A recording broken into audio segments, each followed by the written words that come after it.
Jill of the Jungle for MS-DOS is a classic platformer for the PC from the early 90s. As we move forward in time, the preservation of DOS gaming has always been a complicated matter due to the variance in hardware and speeds. For the Jill of the Jungle trilogy, it went through several different software revisions with its numerous releases. Take the first game, for example.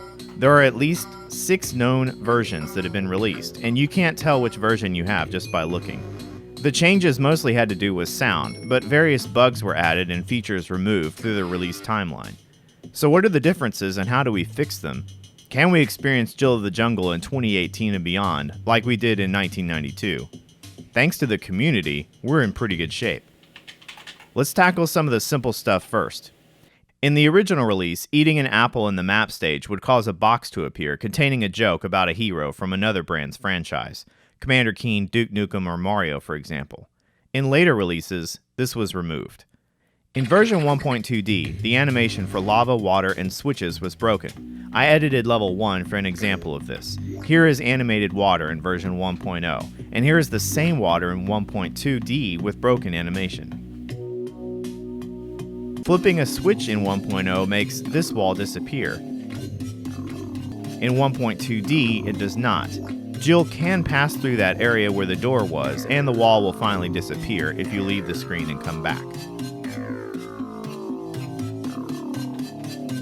Now let's talk about sound trouble. The method used to play digital sounds in Jill changed at least twice during the various releases. Creative Labs had entered their revolving door of sound card releases by this point in time, and various Sound Blaster 16 cards would have terrible growly digital sound in Jill because of this change. Naturally, machines also increased in speed as we pushed into and through the Pentium era. If you were running a faster system, Jill would sometimes struggle during sound detection. Sometimes it would work. Sometimes it would appear to detect the hardware and then not use it. And sometimes it wouldn't detect it at all. At one point during my testing, it ran really fast without sound and then froze. While speed issues may not affect an emulator like DOSBox, the changes in sound across the different releases for both FM synthesis and digital playback affect both. First, with digital playback, the method used between the various versions can change the speed and color of the sound a bit. Check out the game's built-in noisemaker between 2 different versions of Jill using DOSBox. Yeah! Yeah!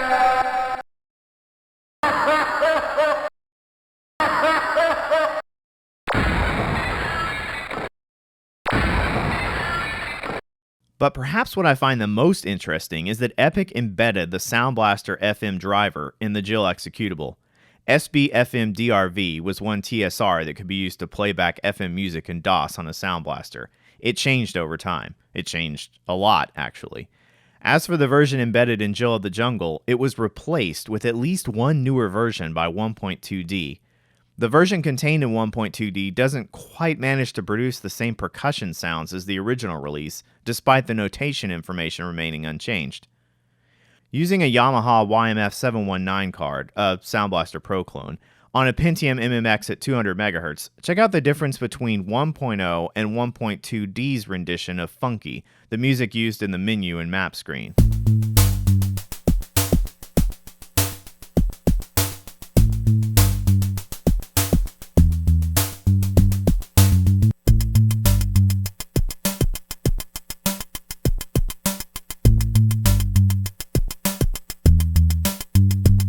And the same comparison with the same software versions used on DOSBox.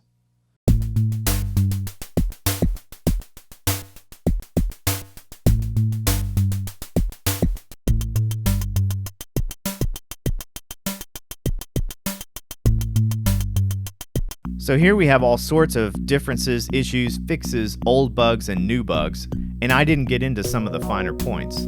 But now, thanks to the community, the Vogons forums, and users NewRisingSun and King Duke, updates have been created to take previous versions of Jill 1, 2, and 3 and patch them, and the results are awesome. All of the issues I have mentioned have been fixed courtesy of NewRisingSun. Everything from sound card detection to FM music flavor, to water lava switch animations, to even restoring the joke boxes that were lost after version 1.0. Maybe some of you are Jill fans while others haven't even heard of the game until now, but I'm thankful that we have a community interested in fixing 25-year-old bugs and improving the DOS retro gaming experience.